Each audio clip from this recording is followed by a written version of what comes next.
ఇండియాలో ప్రజెంటేషన్ ఎప్పుడు చాలా లేట్గా ఉంటుంది. అంటే పేషెంట్కి కంప్లైంట్స్ వచ్చిన తర్వాతనే డాక్టర్ దగ్గరికి రావడం జరుగుతుంది. Already second stage or third స్టేజ్లో ఉండడం జరుగుతుంది. పేషెంట్కి ఫస్ట్ కీమోథెరపీ తర్వాత సర్జరీ చేయడం జరుగుతుంది. కీమోథెరపీలో డిఫరెంట్ రెజిమెంట్స్ ఉన్నాయి.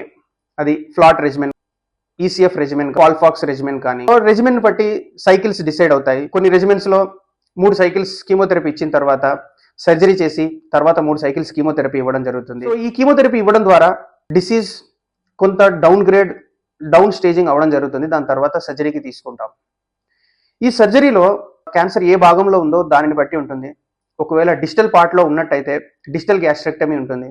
లేదు స్టమక్ యొక్క బాడీలో కానీ ప్రాక్సిమల్ పార్ట్లో ఉంటే sub total gastrectomy or total gastrectomy చేయడం జరుగుతుంది.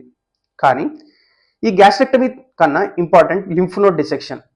సో ఈ స్టమక్ని రిమూవ్ చేయడంతో పాటు స్టమక్ చుట్టూ ఉన్న లింఫ్ నోడ్స్ని రిమూవ్ చేయాల్సి ఉంటుంది.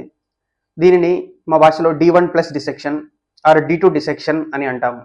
సో ఈ లింఫ్ నోడ్స్ రిమూవల్ అనేది చాలా ఇంపార్టెంట్. క్యాన్సర్ ఏ భాగంలో ఉందో దానిని బట్టి ఉంటుంది. ఒకవేళ డిజిటల్ పార్ట్లో ఉన్నట్టయితే చేసిన తర్వాత మళ్ళీ ఫుడ్ ప్యాసేజ్ యొక్క కంటిన్యూటీని మెయింటైన్ చేయడానికి స్మాల్ బౌల్ని పైకి తీసుకొచ్చి అనాస్టమోసిస్ చేయడం జరుగుతుంది. దానినే రోఎన్వై గ్యాస్ట్రోజెజనాస్టమీ ఆర్ లూప్ గ్యాస్ట్రోజెజనాస్టమీ అని అంటాం.